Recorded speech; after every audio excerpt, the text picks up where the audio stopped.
talking about Naruto Season 4. If you haven't already, make sure to go check out my Naruto Seasons 1 through 3 reviews talking about Season 4, so let's get right into it. We do get new things set up, we do get new characters, we do get new connections, and I feel like it's building to something, like with Seasons 1 through 3. Seasons 1 and 2 built to Season 3. I feel like we're gonna have a few seasons that build up to the next big thing. So we start off, the town is being repaired after the last battle in the last season, and then we get introduced to a new character, Itachi, which is someone who is really powerful. I mean, he really draws you in and gets you wanting more.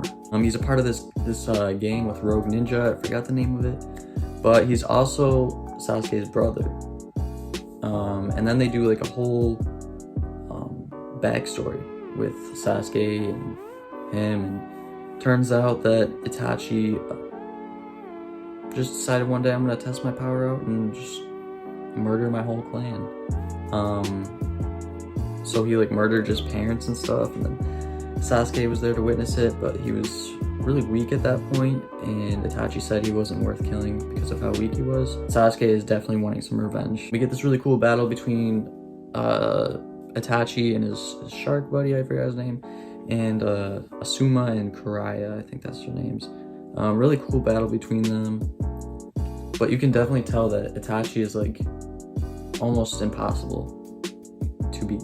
He's unstoppable. Another really cool part of this season, especially in this first half, Jiraiya and Naruto going out on their little trip to go find the 5th Hokage. I found those moments to be really enjoyable. You really see Jiraiya and Naruto grow closer together as he's teaching him new stuff. I almost get these father figure vibes from Jiraiya and Naruto.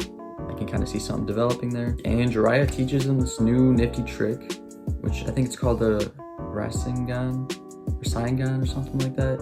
It's like a ball of chakra and like whirls at people, and it's really powerful. Supposedly only the 4th Hokage can really fully master it. But yeah, we get another character, Lady Sanada. She's pretty interesting. She's going to be the 5th Hokage. Orochimaru's back. He's got his arms disabled, and he's seeking out Lady Sanada because she's a healer, and she's the only one that can really fully restore his arms.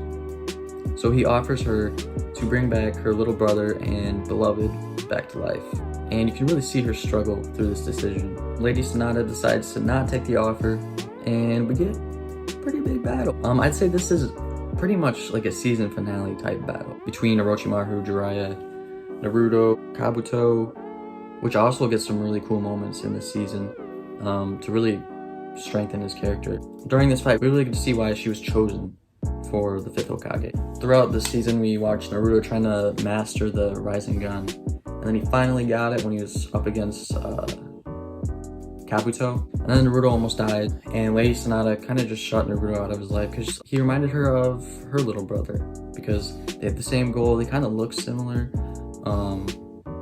and at this point she heals Naruto and finally lets him in her life. And they aren't afraid of letting emotions change the course of the story. The summoning jutsu comes back to play. We get the big frog dude, a big slug, and a huge snake. Lots of crazy stuff. This is why I was saying it. Basically a finale battle. We really got to see like the history between these three, Jiraiya, Lady Sanada, and Orochimaru, because they trained together, they grew up together. We really get to see just like the history they have between each other just through this one fight. Orochimaru is finally defeated by Lady Sanada. She whoops some butt. And I'm glad they didn't kill Orochimaru yet.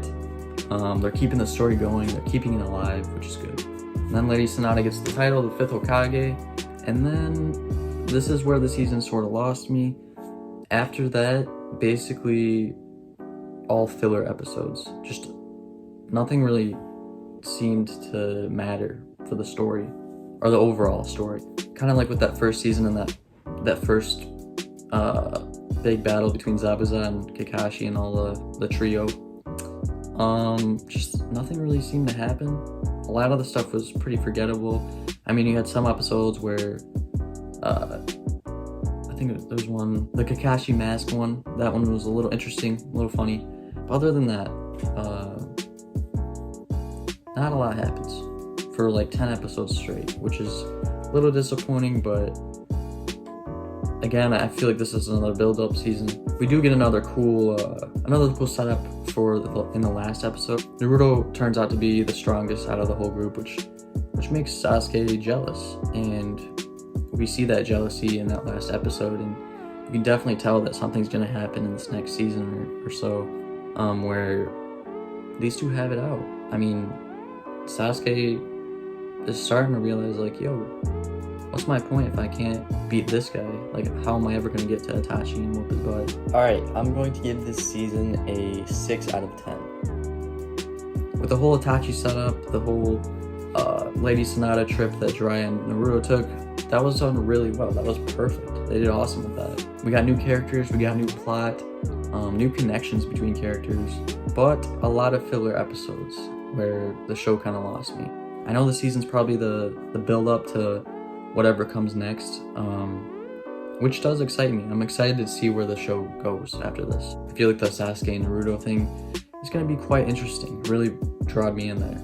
It's an interesting turning point. Other than that, ready for season 5, especially after what's all been set up in this season. Make sure to like and subscribe, and thanks for watching. I'll catch you guys in the next video.